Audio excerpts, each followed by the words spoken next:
Yeah, welcome back to the Bold and Understanding channel.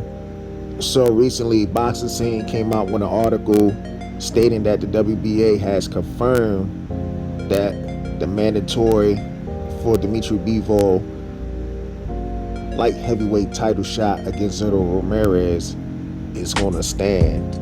And as a matter of fact, on August 10th is the actual deadline before they actually go to a purse bid. So with that being said, I don't mind this fight, to be totally honest with you. In my opinion, I think Dmitry Bivol is going to win the fight anyway, but I don't mind this fight because at the end of the day, let's just Dmitry Bivol get this dude out of here. To me, I think Zurdo, right? A lot of people so high on him or whatever, maybe because he just have a Mexican fan base. But to me, he has one of the most padded records out there. He does.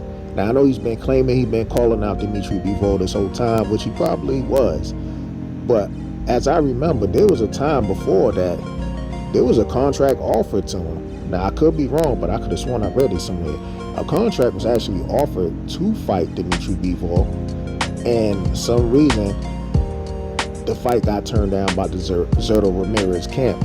I don't know if it was specifically from him or actually Golden Boy itself, but this fight could have happened some time back.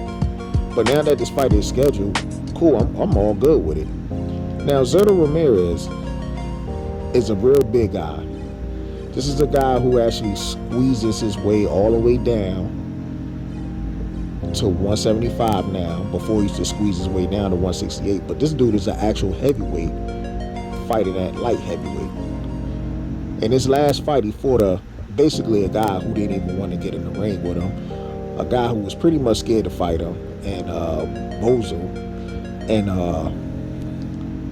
Zurdo came into that fight, the night of the fight, 30 pounds over. I think he weighed like 205 pounds, if I'm not mistaken, the night of the fight. And this is what I mean by this dude is squeezing down. So if somebody, ever want to use that weight bully shit, then they could definitely use it on Zurdo. I will say he did make the weight, during weigh-in, so it's all good there. But just to balloon up 30 pounds the next day, I wonder, did he actually really make the weight? That's crazy. But anyway, I find it kind of strange with sanctioning bodies. They coming out and they starting to force mandatories, but they only force mandatories on certain fighters. Cause I noticed when Dmitry Bivol was trying to do a unification bout with Artur Beterbiev, which is a fight that should already happen. It should have already happened. But now that these guys want to fight each other, you get promoters, they got big egos, and somehow the sanctioning body just slaps on the damn mandatory on top of that. So when it comes to Bob Arum try to downplay the whole shit, call the zone dead zone, and act like Dmitry Bivol is a nobody. That's what Bob Arum did. So to me, I think that's one of the main reasons why this fight didn't get made. So they want to have Artur Beterbiev fight Anthony Yarde, and then you got on the Matchroom side of things with Eddie Hearn. He's trying to make a fight with Joshua Buatsi. Now I think Eddie Hearn did want to make a fight between Bivol and Beterbiev. I'm not 100% sure, but if he didn't, he's just as bad as Bob Arum. This fight shit, I'm telling you, man. I understand, these guys are Russians and they not well known. Many Russians are not well known over here in America, especially if they win. But somehow if they lose, all of a sudden, people want to say, oh yeah, well he beat this Russian guy. This guy was real good. But at the end of the day, these guys are real good. It's just that it's poor marketing when it comes to Russians for some reason on this side of the world. And I think a lot of times the promotional companies play a role into that.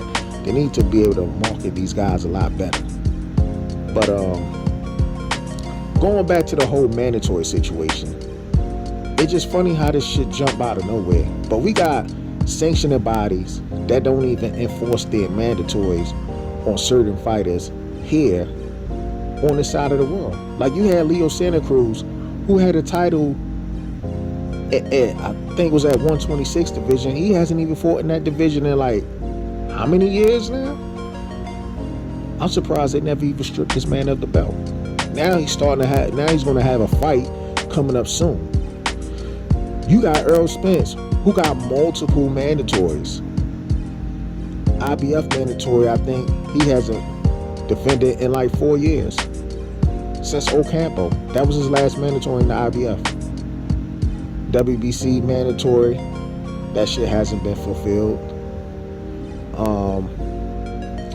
The WBA mandatory, I know Spence just got the title, but that WBA mandatory hasn't been fulfilled, right? You don't see them same WBA that dropped the mandatory on Dmitry Bivol come drop the mandatory on Errol Spence, right? Because remember, Amantes Stanionis took step-aside money.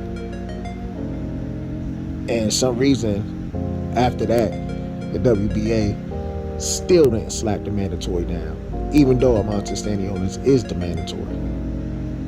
But it's just funny how all this shit works out.